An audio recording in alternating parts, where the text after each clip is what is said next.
It began not with a shout nor a scandalous headline splashed across tabloids, but with a silence so precise it felt surgical. For years, the narrative had surged from sunlit estates to glittering red carpets, each revelation and leak shaping the public's perception of one of the world's most scrutinized families. Yet now, that relentless tide had ceased abruptly, leaving a vacuum that buzzed with tension. Across oceans and continents, the eyes of the world remained fixed, expecting chaos, expecting fury, but none came. Instead, behind heavy doors and polished corridors, a quiet storm was assembling, and at its center stood a figure of unwavering resolve. Princess Anne, the unspoken guardian of tradition and authority. The American Duchess, accustomed to commanding media attention with a carefully calibrated mix of charm and indignation, had prepared her narrative like a siege. Interviews, memoirs, documentary appearances, every element was a calculated step in a high-stakes strategy to control perception and reshape legacy. But the fortress she had hoped to breach was not one that responded to volume or theatrics. In London, deep within the hallowed halls of St. James's Palace, her threats were met with a silence that carried weight far heavier than words. For those who understood the machinery of royalty, this was no inaction. It was deliberate, a methodical containment of chaos with the precision of a master tactician. What exactly was Anne holding that could reduce a media offensive worth millions to a whisper? The dossier on her desk was more than paper. It was a map of leverage, a timeline meticulously pieced together, capturing every subtle shift, every overlooked anomaly, every decision that had been taken in the shadows. Meghan's strategy, predicated on emotion and narrative sway, had underestimated the scope of institutional memory. Where she believed influence could be built through public sympathy and scandal, Anne relied on history, precedents, and the immutable weight of evidence. The unfolding tension was not merely a clash of personalities. It was a collision between two philosophies, impulsive storytelling versus deliberate power. In the days leading up to this unprecedented quiet, analysts and aides moved like shadows through the palace, reviewing files, reconstructing schedules, and correlating events that had long been dismissed as inconsequential. Each discovery layered upon the next, revealing a pattern of premeditated actions that had quietly shaped the public's perception and subtly influenced internal operations. The narrative that had been presented to the world, a romance, a fairy tale entry into royalty, began to fracture under scrutiny. Seemingly innocuous trips, minor media appearances, the strategic engagement of external PR consultants all took on new meaning when viewed through the lens of preparation and intent. The palace had not been caught off guard. It had been waiting for the precise moment to assert control.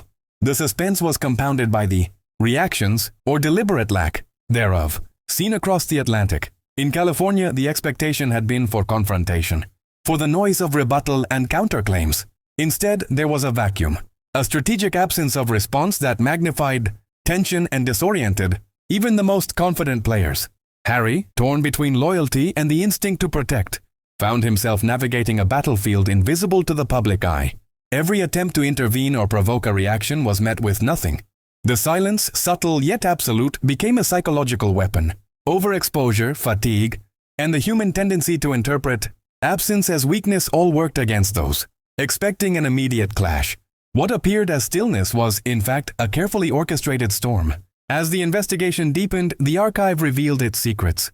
Documents once forgotten, timelines buried in administrative backlogs, and correspondences overlooked during earlier crises now surfaced with clarity. Patterns emerged, financial anomalies, discrete interventions, subtle orchestrations that suggested influence had been cultivated far before any public drama. It was not a single act of defiance, but a sequence of moves, each building upon the last, each designed to create leverage and narrative control. For Princess Anne, the task was not to retaliate with emotion or spectacle. It was to restore equilibrium, to reassert authority with the quiet efficacy that comes from centuries of institutional knowledge. The palace's response was meticulous. Security protocols were reinstated with discretion. Privileges previously extended were quietly rescinded. Diplomatic support, invisible to the public but critical in practice, was retracted without announcement. Every subtle action compounded the effect of the silence, creating a cage in which the opposing party began to feel trapped by their own momentum. Meanwhile, the outside world remained unaware of the unfolding orchestration. To them, the public appearances continued as routine. The smiles and engagements projected normalcy. Yet beneath the surface, each gesture, Each calculated absence of comment was part of a larger strategy designed to preserve dignity while undermining unsanctioned influence. Psychological pressure, not confrontation, became the operative tool. Meghan's once commanding media presence faltered under the weight of inaction. Accustomed to reaction, to the immediate feedback loop of headlines and social media amplification, she now faced a void. Every accusation, every hint of revelation, echoed back to her without reinforcement, dissipating into silence. The narrative control she had anticipated turned against her. The palace, through careful patience and strategic absence, demonstrated a principle as old as power itself. Control is most potent when it is invisible, when it bends perception without the need for spectacle. The emptiness was not neglect, it was a mirror, reflecting back the overreach and miscalculation. The human cost of this invisible warfare was profound. Harry, ensnared in loyalty and emotion, grappled with trauma and confusion. He interpreted silence as rejection, yet it was instead a shield of strategy. The dynamic within Montecito shifted. The atmosphere tinged with paranoia and uncertainty. Each refresh of social feeds, each expectation of a public declaration, was met with the calculated calm of London's guardianship. The disparity between expectation and reality created a psychological fracture, a widening gap between perceived power and the subtle dominion exercised in quiet corridors. At the center of this unfolding drama stood Princess Anne, embodying a philosophy of restrained authority. Her actions were measured, deliberate, and unsentimental. Where the world expected emotion, she offered calculation. Where spectacle seemed inevitable, she applied patience. The dossier on her desk was a roadmap, but her true weapon was understanding, the comprehension of human behavior, of institutional momentum, of the inevitability of fatigue and overexposure.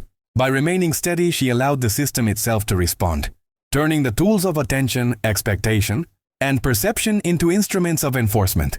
As days passed, the psychological weight bore down on those accustomed to controlling narrative through visibility. Meghan's strategies, once layered and intricate, began to unravel under their own complexity. The public, increasingly desensitized by constant exposure, gradually tuned out, while the palace's silence remained impervious and absolute. In London, the machinery of royalty operated as it had for centuries, deliberate, disciplined, and almost imperceptible. The guardianship of legacy, history, and authority moved silently but with force, reshaping the battlefield without ever stepping into the glare of the spotlight. Ultimately, what unfolded was not a story of loud confrontation but of measured inevitability. The clash was not in statements or documents made public, but in the quiet assertion of structure and foresight over impulsive strategy. Each move, each calculated omission, underscored a timeless principle. Power is most absolute when it is felt, not seen. When it manipulates expectation rather than reacting to it. The world watched for chaos, but it was met with precision. It sought drama, but it encountered restraint. The balance, threatened by ambition and media spectacle, was quietly restored by strategy, by patience, and by a hand that understood the subtle art of authority. By the time the global gaze shifted, the moment had passed. The storm contained without spectacle. The narrative reframed without a single declaration. Princess Anne had moved not as a character in a story, but as its silent architect. The crisis that had seemed imminent dissolved under the weight of forethought, strategic patience, and an unflinching commitment to principle. And in the aftermath, the lesson remained. True power does not shout. It calculates. It does not react. It endures. And sometimes, the quietest hand leaves the deepest mark, reshaping perception and legacy long before the world realizes it has been guided.